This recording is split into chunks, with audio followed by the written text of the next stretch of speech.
হাঁক ডাকে সরগরম গাইবান্ধার মাছের বাজার, দরদামে চলছে বেচাকেনা।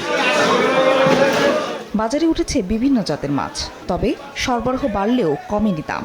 নতুন বাজার মাছের আড়তে প্রতি কেজি রুই ও কাতলা 260 টাকা, মৃগেল 180 টাকা, পাঙ্গাস 140 টাকা, ট্যাংরা 400 টাকা, টাকি 300 টাকা এবং শিং মাছ 600 টাকায় বিক্রি হচ্ছে।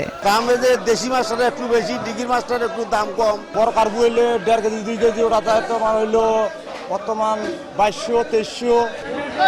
অন্যদিকে মেহেরপুরেও সবজির দামে নেই স্বস্তি। যদিও শীতকালীন আগাম সবজি শিম, টমেটো, পালং শাক, বাঁধাকপি, ফুলকপির দাম কেজিতে কমেছে 20 থেকে 30 টাকা, কিন্তু ক্রেতারা বলছেন দাম কমলেও এখনো সবজি ধরাছোঁয়ার বাইরে।